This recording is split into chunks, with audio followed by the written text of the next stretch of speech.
Great. So we've now hit 12:30. So we'll probably get cracking so that we can have plenty of time for kind of questions and things at the end today. But I'd like to welcome everyone along to this second webinar in a series of three organised by the Clinical and Scientific Computing SIG with IPEM. And I'm particularly pleased to be able to say we'll be hearing from Brendan McLean from St Luke's Radiation Oncology Network in Dublin and Aileen Flavin from Cork University Hospital, sharing some of their experiences around a national cyber attack that affected the public radiotherapy centres in Ireland. A couple of housekeeping things just to mention at the beginning. If you've got any questions during the presentations, please just pop them into the chat, and then we'll come back to those after the two presentations. But do pop them into the chat because it will probably spark other questions from other people as well. The webinar is being recorded today, so that for those who are unable to make it, who've signed up, can access that. It's not going to be widely distributed beyond that, so just to make you aware that it is being recorded, so you may or may not want to have your cameras on.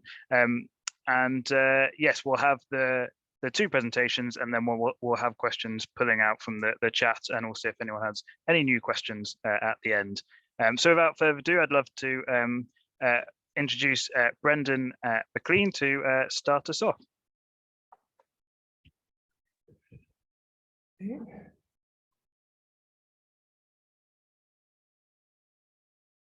Thank you, Josh, and thanks for the invite to speak today about our experience in 2021 of a national cyber attack, and particularly its effect on radiotherapy. So, as you mentioned, there's two of us, and the way these talks are being organized, or this talk is being organized, is it's really a talk in two parts. I'm starting with a bit of a description and setting the scene, in particular the overview of the radiotherapy landscape in Ireland, particularly in relation to the effect of the cyber attack. I think there's a couple of important points to be made there. And then Dr. Flavin will be giving a discussion on the clinical perspective of the cyber attack. So I'm going to focus on the St Luke's Radiation Oncology Network here in Dublin, and Aileen is going to talk about the experience, particularly in Cork and Galway. And of course, there's overlap between the two. So we're going to look at the nature of the cyber attack and the immediate impact of it, and then something about the recovery, the stages of recovery, the immediate stages, and then the long-term follow-up. And we're going to conclude, each of us are going to conclude with some lessons that we've learned and some things that have been put in place, and some ongoing work in the area to try and provide some resilience against cyber attacks. So it's mostly it's mostly lessons learned and influencing factors rather than a lot of details. So one caveat: I'm not an engineer or an IT specialist. I'm a physicist in radiotherapy. So if there's detailed questions about some of it, I'll have to refer you on to one of our engineers. There is information available, and again, I got slides from a number of people, but in particular, there are several publications, one of which Aileen was primary author on, the one on the lower left there, which is the National Cyber Attack Affecting Radiation Therapy, the Irish Experience. And in it, there's a table of some detailed lessons learned, which I think would be useful. But we also got some information. There was an official follow-up with a Pricewaterhouse report that was published and is available publicly as well, which provides some other details. Again, not just radiotherapy. This was an attack on the whole health system. While we're concentrating on radiotherapy, there was a lot of other services affected as well, of course. So just a quick look at Ireland and the radiotherapy landscape in particular. So there are three public radiotherapy centres, essentially. There's There's Dublin. We run the St. Luke's Radiation Oncology Network. It actually consists of three separate centres. There's a hospital and then 2 centres in the city of Dublin. We have the hospital here has 6 linear accelerators. It does brachytherapy and so on as well. And then there are 2 other centres on the sites of major acute care hospitals, St. James's Centre and Beaumont Centre, both with 4 LINACs. It's all operated under the one management team, the one physics department, the one radiation oncology department as well. So it's effectively seen as one department. And there's a total of 14 LINACs there available then. The Galway Centre, which is just about to open, a refurbished centre, has 4 LINACs, and the Cork Centre, where Aileen worked, has 5 LINACs. The other thing to note, though, is that there are a number of private radiotherapy centres around the country as well, and the importance of those will hopefully be highlighted a bit later.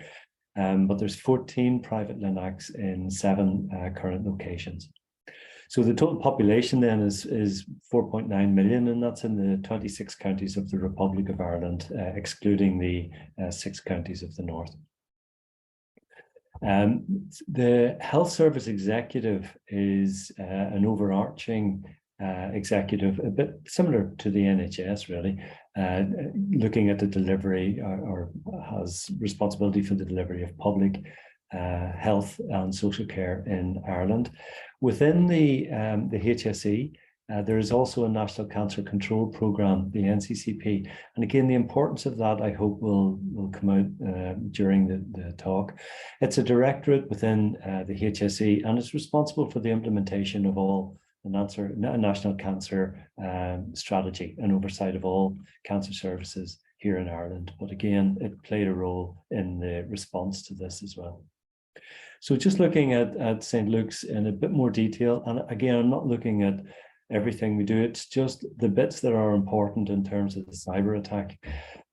So first of all, it's a busy centre, and again, the problem with that is that whenever we were unable to provide services, it affected a lot of patients. So we treat typically around about 5,500 new patients per year. The physics department includes physicists. There's 28 radiotherapy physicists. We also have some nuclear medicine physicists, and about 14 clinical engineering technicians. And the reason I point that out is that within the clinical engineering team, within the physics department at St. Luke's, there are several people that work on the clinical IT systems. That's separate from the ICT of the hospital as well, so that's important. They work very closely together, which is also important, but we had specialist clinical engineers in the department that looked after the clinical IT, the contracts, anything with clinical IT related stuff, including the radiotherapy, of course. Apart from radiotherapy, we have nuclear medicine, diagnostic, wards and theatre as well, all of which were affected, of course, as well. And we have an ICT department that looks after the general IT, the phones, printers, infrastructure as well. So that was important because they had an external contract with a third party, and that third party was important. It was a company called Ward, but they worked very closely and were heavily involved in the immediate response as well to the cyber attack. And then we also have these hybrid contracts. So because we have engineers on site, we also have contracts, of course, service contracts with both Varian and Electa. Because we are a mixed site, we have 8 Varian LINACs, 4 in each of the 2 centres, and then we have 2 Varian LINACs and 4 Electa synergy units in our St. Luke's site. So we have a mixture of the 2, and we have contracts with the 2 as well, but they work closely with our clinical engineering team. So we provide, our in-house engineering team provide first response, and then work with the companies for preventive maintenance and other devices as well. So again, there is a close relationship with our engineering department, or the vendors that we work with, and the St. Luke's ICT department, all of which were important in this. The other thing to note is St. Luke's provides a number of national services. We are the only ones that treat pediatric radiotherapy, and again, around 30 to 40 pediatric patients per year. But when that service disappears, there's nowhere else really to treat. We were at the time providing most of the intracranial. Well, in fact, we still are providing the intracranial stereotactic, but we were providing most of the Sabre treatments as well at the time, although that has changed now as the Cork and Galway new centres get up and running. We also provide the TBI service as well for the country, and we do prostate and ocular brachytherapy as well. So we provide a number of national services as well as a busy centre. So again, the impact of knocking that service out was particularly severe. So a look at the National Health Network. So the HSE executive includes all the acute hospitals. So there's 54 acute hospitals, 130,000 staff, 70,000 devices, and so on. So it's a big, it's like your NHS. It's a smaller version, of course, of that. But a number of years ago, they put in a national health network for connectivity and delivery of critical health services. So that national health network, there was a dual network around there for redundancy, but it linked all the public centres, which was great in terms of being able to share information and so on. But it turned out to be that was also a perfect conduit for the cyber attack to propagate right the way through the health service as well. The other thing in hindsight, when Price Waterhouse looked at it, there was something like 30,000 Windows 7 workstations that were deemed end of life but hadn't been replaced. Again, with cost containment and everything else, things were happening quite slowly. So there were a number of factors that in hindsight should have been dealt with at the time. But again, just to say, there's that national health work connected everything in the country. So in terms of focusing in on St. Luke's, St. Luke's, as I mentioned, has 3 centres. There's the St. Luke's Hospital, and then there's the 2 centres that are linked to it. We have a common or a global oncology information system, which has our oncology electronic patient record as well. It's ARIA. Even though we have a mixed vendor Linux site, we use ARIA for everything in terms of an EPR. So it contains not only the patient information, but it deals with all the schedules and appointments as well. We also have interfaces to national systems. So for example, we have the HSE imaging system, the national imaging system. So that links into that through that network as well, and a number of lab systems, patient administration systems, and so on. We have multiple treatment planning systems. Because we're a mixed vendor, we have Eclipse along with ARIA, but we also have on-centre master plan, which hadn't been retired at that stage. We also have Monaco. Our neuro surgery treatments are done with BrainLab, but all contouring is done with Eclipse. So the oncologists that work between the centres do all their contouring on Eclipse. So again, taking that out of action means that very little can be done. Since COVID, of course, we have a number of people able now to work from home. So we had established VPN access for staff working from home and linking into the centre as well. Again, in the cyber attack, of course, all that dropped out too. A couple of important differences between St. Luke's and Cork and Galway, and one of them is that St. Luke's hosts its own data, whereas Cork and Galway rely on the HSE data centres. So, you know, that was an important difference, that we had access to our own data. We also had a third party, as I mentioned, we have a third party IT contract, which was important as well, whereas again, Cork and Galway were relying completely on the health service executive IT. The way it operates is we have a trust relationship for St. Luke's to access the Varian domain, which includes ARIA and Eclipse. There wasn't a firewall there, it was a trust relationship between them. Electa and Varian Linux were all behind their own firewalls. They were different firewalls, but they were behind their own firewalls, which again was important. So one thing to note, we had some useful events just prior to this. We didn't regard them as useful at the time, of course, but they did have an influence on the cyber attack.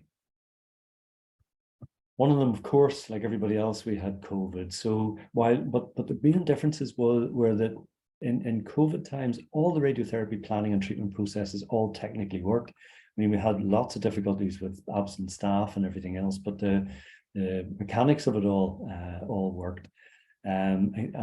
We also used the VPN to work remotely and from home. That included multidisciplinary reviews and so on, approval, plan checks, all of that happened at home. So while we'd moved back into the centres, there was still an element of that at home working as well.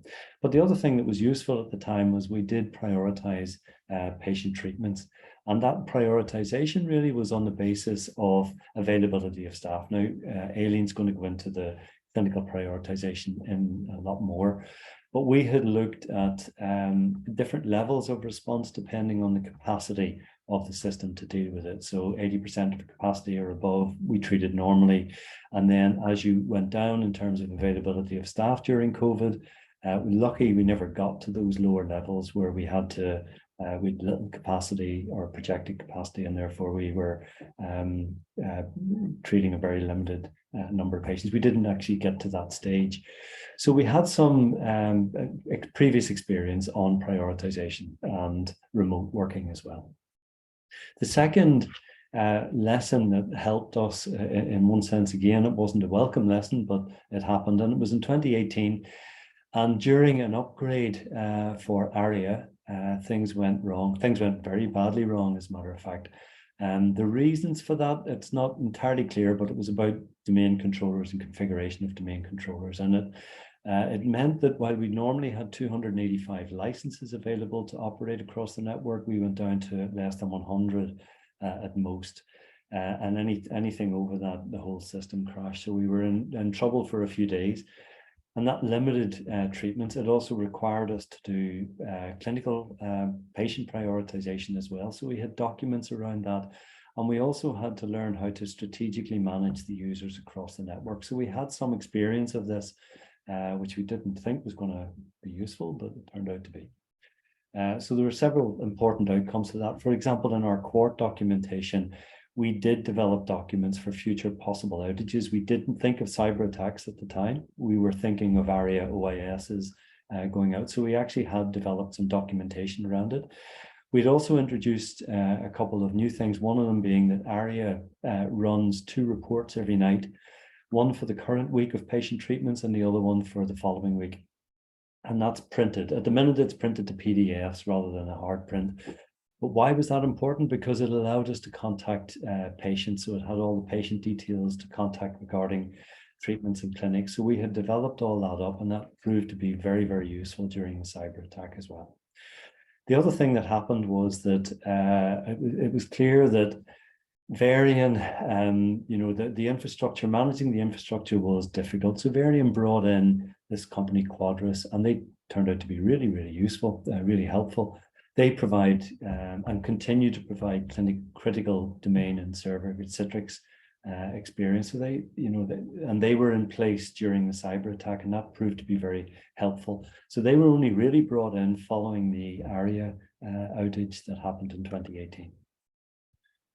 So what happened? Well, lots of things happened. It certainly felt like this anyway. In fact, the whole source of this was an email click on an Excel file on the 18th of March. But while it turned out, in hindsight, the cyber attackers were rummaging around in the system, we didn't know. There were some telltale signs. We didn't recognize them at the time. And they triggered the ransomware attack on the 14th of May. It was a classic ransomware attack. They encrypted data, they exfiltrated data as well. So again, not everywhere was infected. One of the hospitals that we were based on did see some suspicious activity and isolated from the network, and their infection rates were very low. We didn't. Quadris, interestingly enough, had spotted problems very early on that day. And shut down things very quickly so that the Linux and so on were protected. but we ended up getting badly infected. And the other thing is, of course, there were no firewalls on the NHN that I just described, so it just propagated really fast across the whole country. It encrypted Windows PCs and shared drives. The shared drives is important. And again, I won't read out the insert, but we continue to see the fallout of this, and there's ongoing criminal investigations as well with the National Police Force here and so on. The timeline, as I just mentioned, the initial infection we now know was in March, but the ransomware was triggered in May. And then we had some interesting times for the next couple of months. And it wasn't until September before all our servers were decrypted.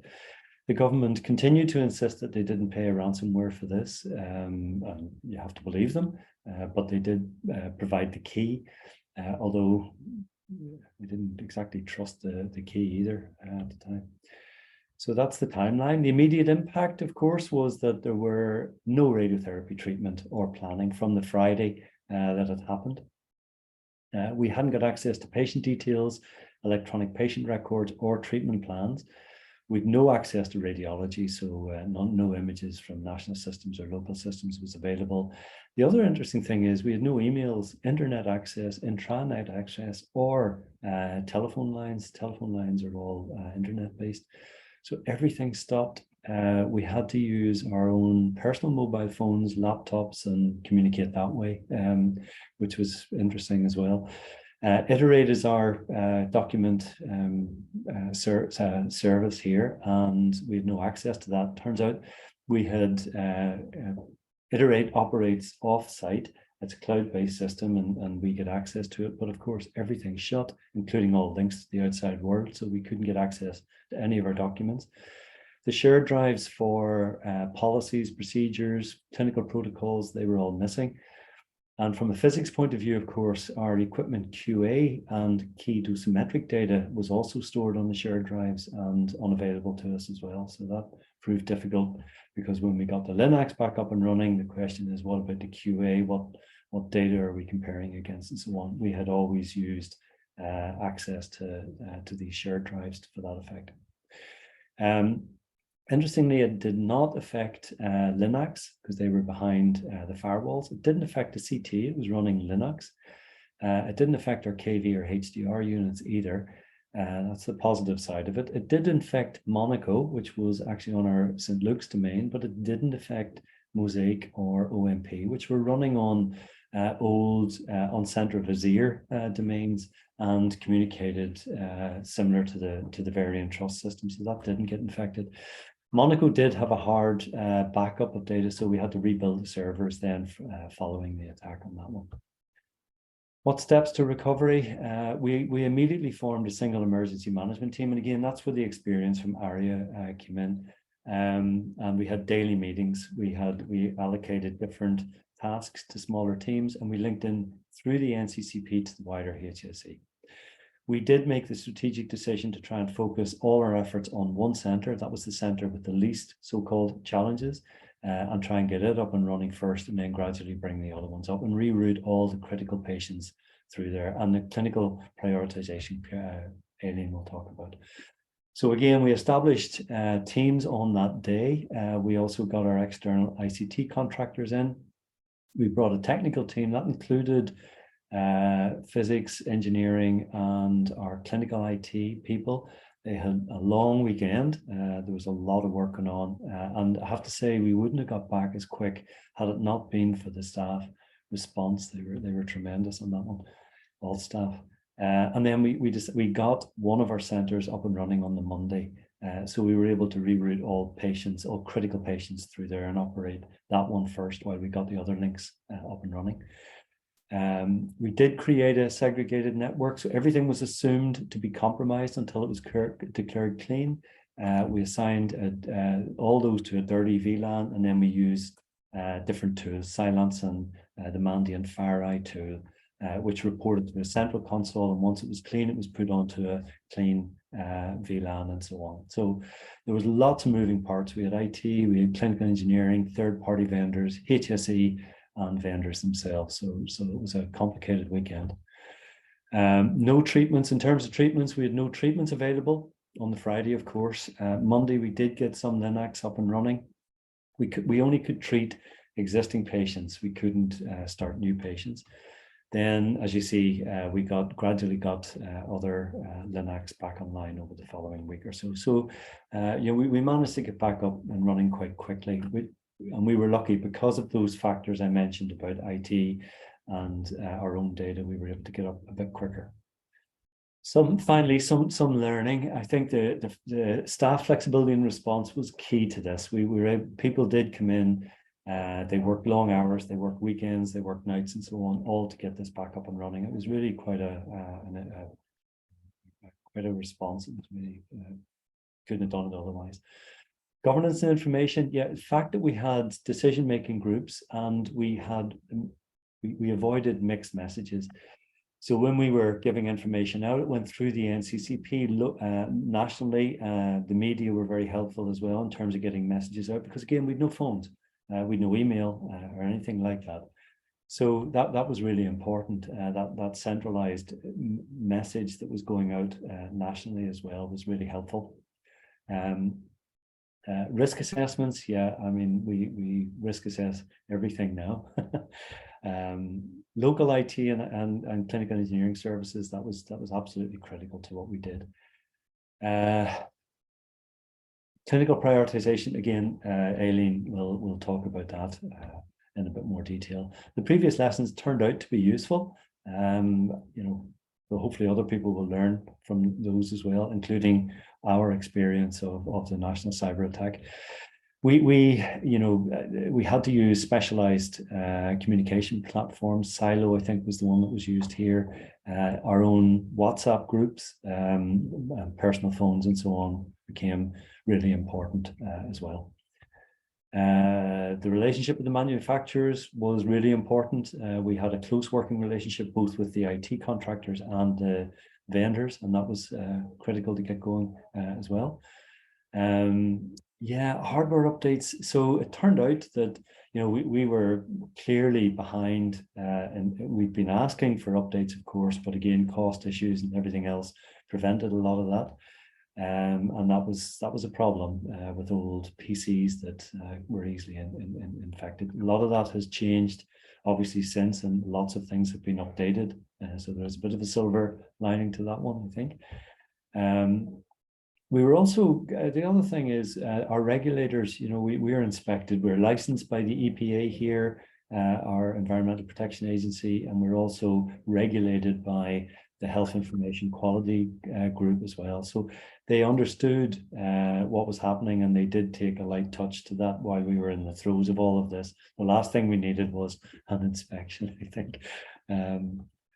And then just finally to say that since then we have AAPM and IPEM have set up a joint task group just recently, and hopefully we'll come out with some guidelines for radiotherapy physics in particular, how to prepare for all of this and how to react to it. That's what we're hoping. So that's only just started. My last slide is some reflections.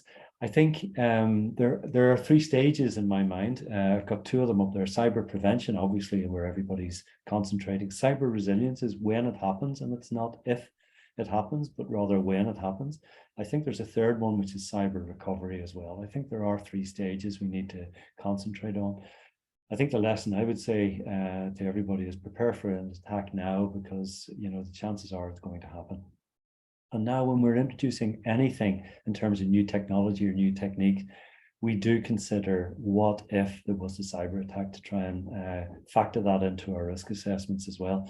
Think about key data storage. We didn't, key dosimetric data, where do you put it? Can you get access to it after a cyber attack and so on, court documents and so on? A lot of things we rely on it, we take for granted, and when it's not there, it has some serious effect.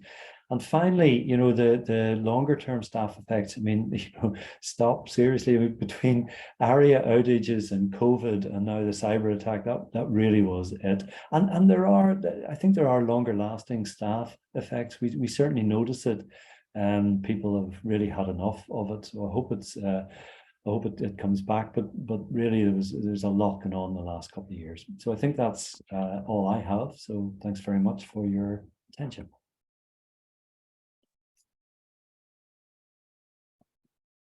Yeah, I'm sorry. Just going to start.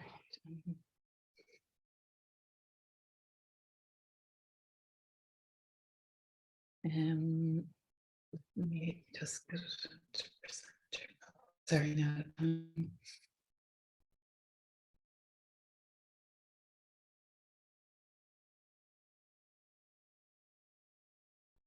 Thanks very much, Brendan. Sorry, I need to, yeah. My name is Aileen Flavin, and I'm actually working in the Bon Secours UPMC Centre at the moment, but during the cyber attack, I was working in CUH, and I suppose at that time, I also was the clinical lead radiation oncologist with the NCCP, so I had a national role. I'm going to go through the just a little bit about the NCCP response to the cyber attack, and then I'm going to zone in on Cork and Galway because I was working in Cork, and I suppose nationally we were communicating a lot, so I knew what was going on in Galway. And then finally, just a bit of learning for the health system and for radiotherapy, and some of my own conclusions and reflections about it. So as Brendan said, basically the 5 public radiotherapy centres, there was cessation of radiation oncology on the 14th of May. So in total, nationally, 513 patients had their radiotherapy interrupted with no access to OAS and no access to electronic medical records and no access to shared drives. What was helpful, and in the report subsequently, that the cyber attackers for some reason provided the decryption key on the 20th of May, and the conclusion was that we would have been in more serious trouble if that hadn't happened, but that had to be validated. And it wasn't until the 30th of May that radiotherapy resumed in all the public centres. So that was 11 working days after the onset of the cyber attack. So Brendan has mentioned about the NCCP and the role. Just from my own point of view, I started the NCCP lead job just as COVID was starting in March of 2020. So we had a COVID response team, and I suppose we basically quickly reinvented ourselves and called ourselves the cyber attack response team. And myself as the national lead for radiation oncology, each of the radiation oncologists per centre, and there was a national lead for radiation therapists. Brendan was the national lead for medical physics, and there was nursing and IT representation. And I suppose day one, we were just completely shell-shocked. So our priority was just patients who needed emergency radiotherapy, that they would be treated. So we quickly had a local arrangement with the private hospitals. There's a private hospital in every city. Communication was an issue because we didn't know who was on treatment. So we used the media to basically tell people. A helpline was set up and basically to contact us. Although brachytherapy wasn't affected, I think to begin with, there was just such chaos that it was decided that anybody who needed time-dependent cervical cancer brachytherapy would have it done in the Masher private in Dublin. And we met daily until radiotherapy was re-established in every site. So I suppose our role was to make sure that radiotherapy was prioritised by the HSC. In terms of, there had been no preparation, there'd been no preparation for a cyber attack. So there had been preparation for adverse weather, for all sorts of things, but not for a cyber attack. So I suppose there was no understanding that radiology and radiotherapy were so IT dependent. So we very much got on to, I suppose, fighting our corner, and that was good. We managed to get the attention. We communicated with patients via the media, and I suppose what was very useful was that patients were actually using the media as well. So a lot of the chat shows were people who were in the middle of radiotherapy and saying that they were missing their life-saving radiotherapy. So for once, we were getting a lot of attention, and radiotherapy was seen to be a really important treatment for cancer, which I suppose sometimes we feel we're overlooked a bit. our big thing was to prioritize patients for resumption of radiotherapy. That was our kind of key thing that we looked at first. But also we wanted to have a consistent approach to this, and also to compensating for gaps in treatment. And the other thing was, I suppose, we were very aware that we were in an adverse situation, and particularly if we were going to be sending people out to other centres, that there was a risk associated with doing that, sending people without all of their information. So every patient that was transferred to a private centre, we risk assessed that. There had been, again, because of COVID, I suppose we were lucky that there had been some arrangements. So there was an agreement called Safety Net 2, which would allow for public patients to be treated in a private hospital if the public system became overrun during COVID. So that was modified at the time of the cyber attack to allow patients and staff to transfer to private hospitals during the attack. Just in terms of prioritising patients, I suppose this was very similar to our COVID response prioritisation that Brendan has mentioned, but basically it was category 1 patients, so cervix, head and neck. It was patients already on treatment and children who were prioritised. And in terms of compensation for gaps in treatment, we had produced a document for dealing with gaps in treatment due to COVID. You know, if we didn't have enough staff to treat patients, I think that was our big concern. And we adopted that document for the cyber attack, but the physics team in Galway created an Excel spreadsheet, which we shared. I think there was a lot of shared working nationally that possibly we hadn't done well before. In effect, once treatments got going and once people were transferred to private hospitals, we treated people 6 times a week. So the doses were low, and typically it might be adding a fraction of 2 gray. That seemed to be the thing that I was doing most often. It was fine when people's treatment had stopped at the beginning of the treatment, but towards the end, compensating was much more difficult. And sometimes you were looking at DVHs that were already maybe close to the line in terms of OARs. And I must say it was very much clinical judgment, which at the time was really doing what you thought was the best thing in the situation, but knowing that you were sort of second guessing. And I suppose we have to admit that we don't know the long-term effect of the cyber attack on patients' outcome. I mean, any of these, I suppose, formula that were designed to compensate for gaps were never designed for the types of gaps of up to 2 weeks that were experienced by our patients. So I think that the likelihood is that there was an impact on patients. So that's just an example of the risk assessment tool that we used. And basically, I suppose we said what the risk of not treating the patients in another centre was versus the risk of treating them maybe with not all the correct information, with different staff, etc., etc. In terms of what happened at each centre, we redeployed staff to communicate with patients and perform administrative roles. I mean, patients weren't being treated, so there were lots of staff to do stuff. And I suppose retrieving clinical information was a huge thing. We had nothing. So like we were going to, we re-established paper records. We were even going to waste, our, I suppose our, I'm trying to think of the word where you, your confidential waste bins to try and get letters. We were contacting patients' GPs because we would have written to them when the patient was seen initially. So we were trying to retrieve information from GPs. There was a huge amount of work in transferring patient information to private hospitals, and there were people, up and down with CD-ROMs of patients' images. And obviously radiology departments were having to make these for us. One of the problems, I suppose, with modern computers is that you don't have CD-ROM drives, so we were begging and borrowing to get them. Brendan has mentioned the silo communication, which is basically is a WhatsApp, which is GDPR compliant. And we cancelled all outpatient clinics, new patient and follow-up, because basically our priority was just to get people back on treatment, and we just thought we can't deal with anything else.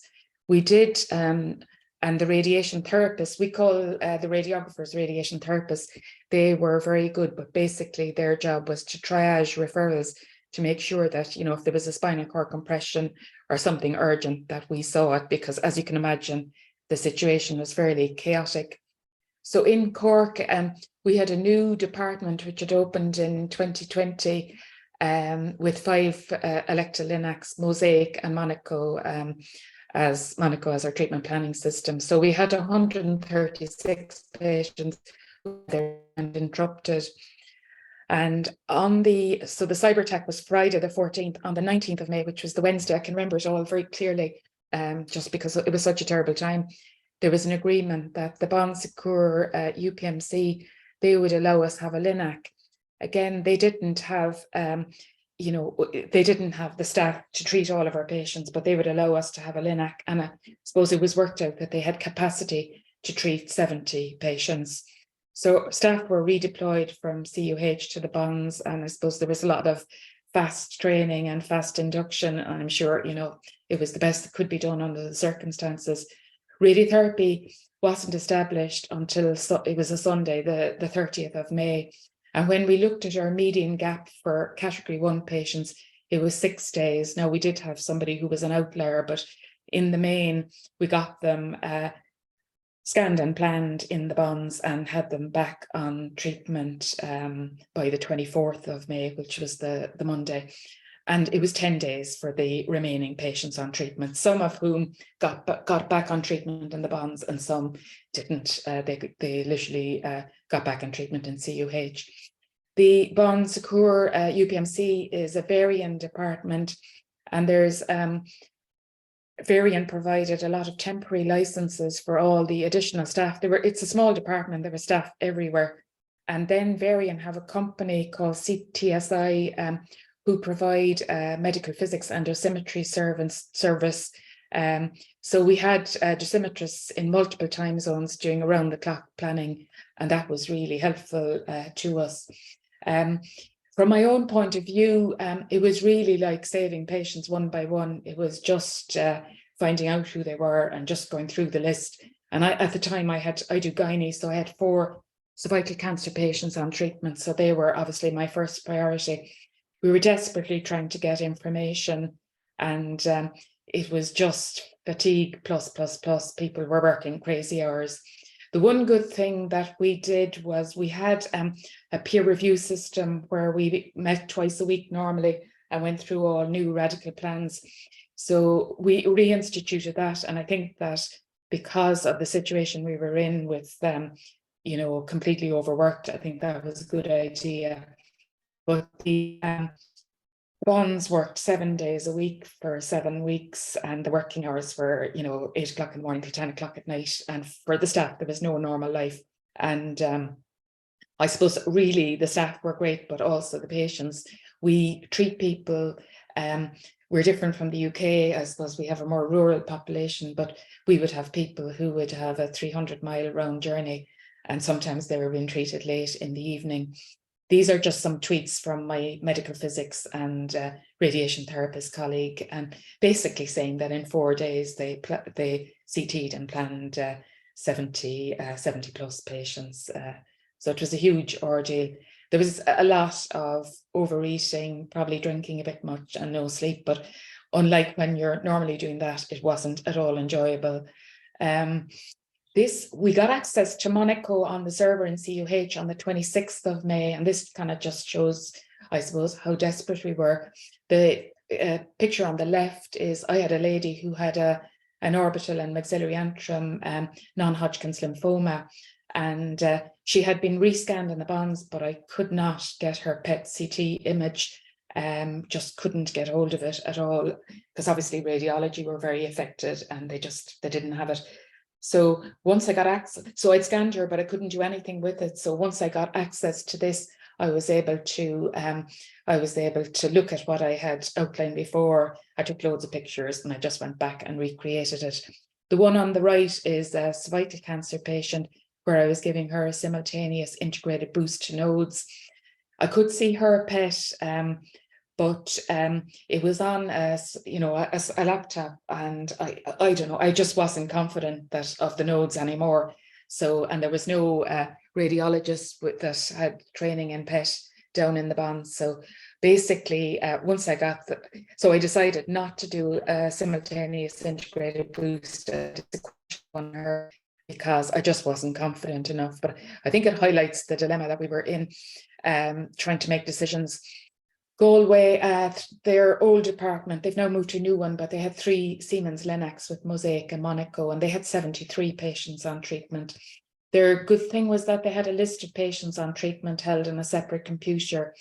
So they knew who was on treatment, but their really downside was that they had very limited capacity in the private hospital, which was a bit understaffed at the time.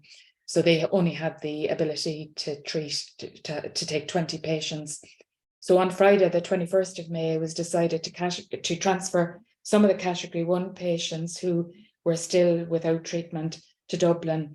However, radiotherapy recommenced in Galway on the 26th of May, and they had a similar median gap duration as ourselves in Cork of 6 days, and they were faster at getting the rest of their patients up and running. Once they got going really, really fast. They treated patients 6 times a week, and just from their RTSM, their overtime, the radiation therapist overtime in the 2 weekends after the attack was approximately 200 hours, where normally it might be 4 hours. So, and the same was true in Cork. To add insult to injury, they came in on the 3rd of June, it was after a bank holiday, to find that one of the Linacs was flooded. So that meant that took them out of action. So that was the cyber attack itself. I suppose the aftermath, the first 2 weeks were the worst. I think that for me, naively, I thought that, you're used to a Linac being down and everybody's kind of upset, and then it's up and running again.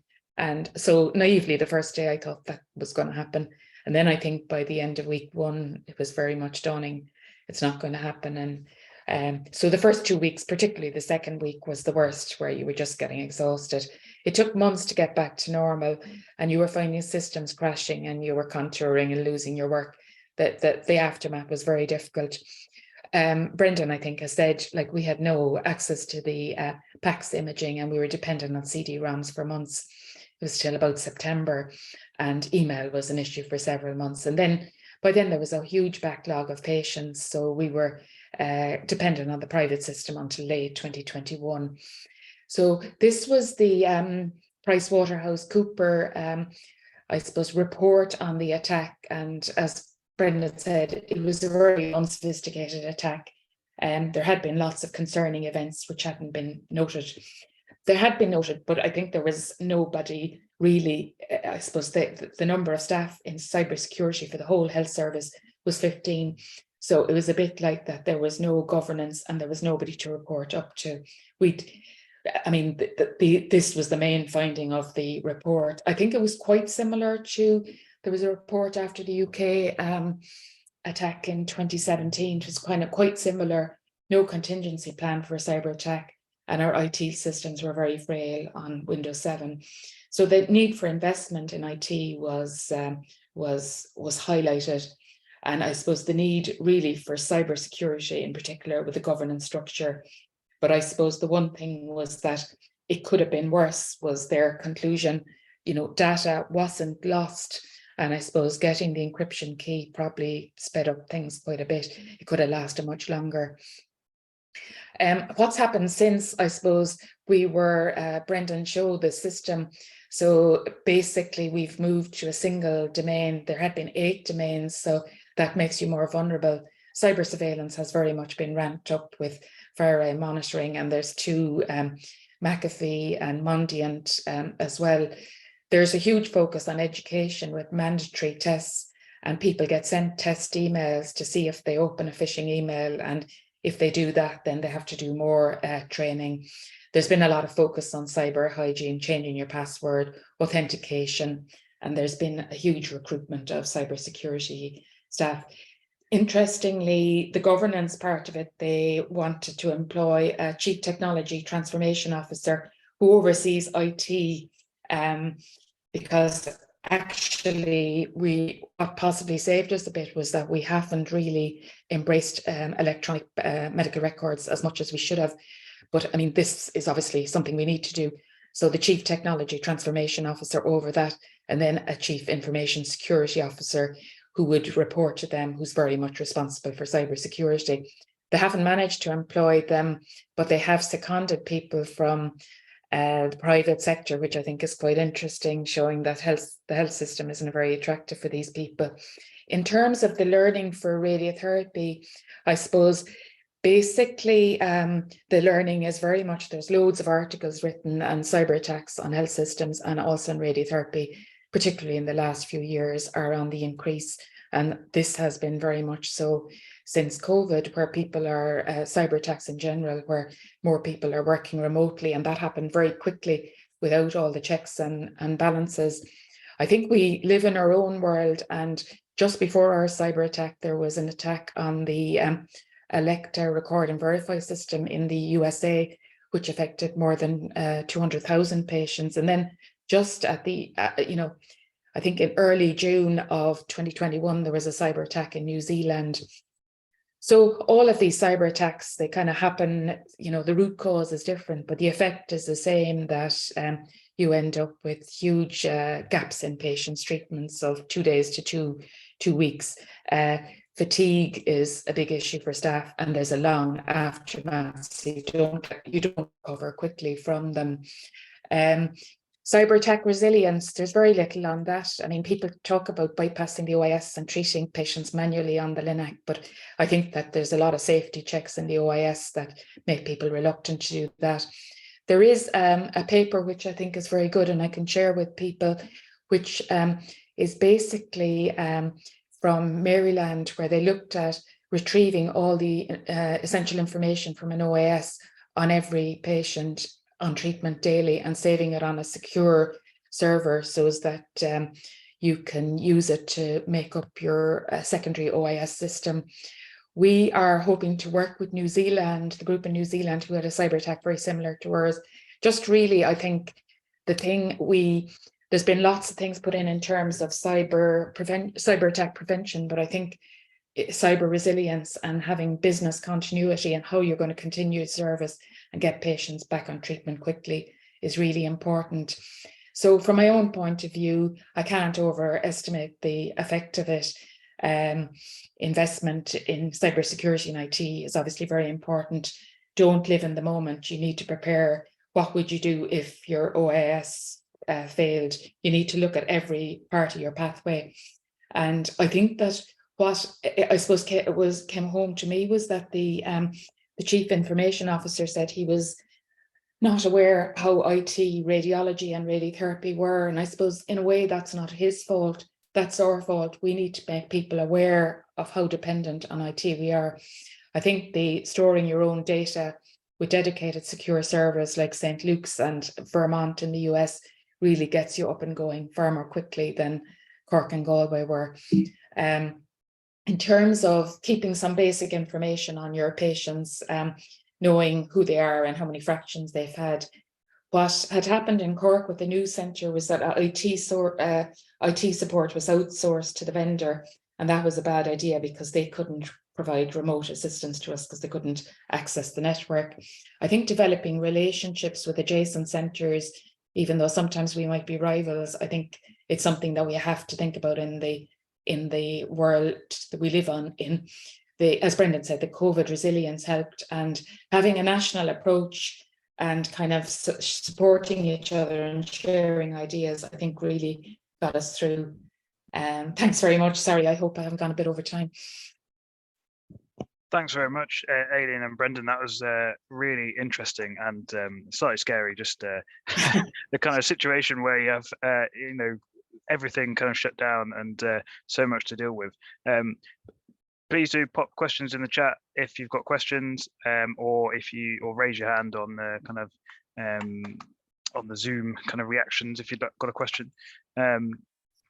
Questions come in here. So the question is, could you describe what form the suspicious activity looked like? So was it things like bulk data downloads or kind of network performance, unknown user accounts? What, because you mentioned about there being a few suspicious signs that perhaps weren't picked up initially, but looking back, you could see them. Yeah, well, I can give my own experience, and again, I didn't recognize it at the time, but I received an email from the head of IT. It was an internal email, and it was asking me, or it was telling me my password was out of date, and then I needed to change it. And I actually phoned the head of IT and said, but I just changed my password 2 days ago. Did it not go through or whatever? And, he said, I didn't send you an email. That sounds suspicious. We'll have a look. And they did have a look and they found nothing. But in hindsight, it was the cyber attackers were rummaging around and they were sending internal emails from one person to another. I think just probing the system and where things were going and so on. That's my own example. I think there were several similar examples of that as well, but that's typical of what was happening. They were in there for several weeks, it sounds like. The question about spillover to Northern Ireland, yeah, the Donegal patients in the northwest of Ireland, so was there an effect on them? So the Donegal patients, typically all of their clinical information, like their images and their would be in the HSE system. So Alton Galvin in Derry, who was treating them, there was a spillover, but obviously they were still able to continue treatment. It was more for new patients entering the system where they weren't getting information. So there was an effect, but it was kind of minor in comparison to what we experienced. I did have a question actually about, in terms of, you mentioned about you setting up the kind of a management kind of team to be able to kind of deal with the situation. But then you've also mentioned about the challenges with perhaps the wider organization not having understanding of kind of radiotherapy and the needs and dependence on IT. Were there any practical ways, because you kind of got around that? Because I could imagine that given they were also impacted in the wider organization, that they were also probably being like, oh, we've got too much to deal with, we're not going to listen to you. Like, how did you manage to kind of get that kind of importance kind of communicated to them? I mean, Aileen, you talk. I mean, from my own, I think HSE did help a lot. I mean, they did get the FireEye up and running, and they did respond. I think where we were lucky was that we had the National Cancer Control Programme, and I think that was really important in terms of maintaining cancer treatments as a high priority. But I think what Aileen was saying, and I think that's an important one. I mean, our IT people at the national level had no idea how dependent we were on IT systems, and I think that has been transformational. I hope that lesson stays learned. Aileen, do you have any comments on that? No, I think just having the NCCP clout, and I do think that patients, there were chat shows where people were, I remember there was a lady on treatment for lung cancer and she came across so well. And I think that often works, that sort of media thing with somebody's story. It really puts pressure on. So I think that was very useful as well. And there's a question from John Byrne here saying, you said multiple domains is more vulnerable than one domain. And he's asking, is that not putting all your eggs in one basket? Yeah, that's what I thought too, actually. But it seems that if you've one domain, that it's easier to keep an eye on what's going in and out. And that's me, very simply. Whereas if you've lots of domains, that it's more difficult to monitor it. I don't know if that makes sense. Yeah, I think so. And I think as well, multiple domains have multiple entry points for people with cyber attack intentions as well. So maybe that's another reason. But you're right. I think it's easier to keep a close eye on. Are there any more questions from the floor that people would like to ask before we finish up? No. Okay, well, thank you very much, Aileen and Brendan, for coming to speak to us. If you don't mind just moving on the next slide, Aileen, that will just advertise a couple of events that are coming up, that would be really helpful.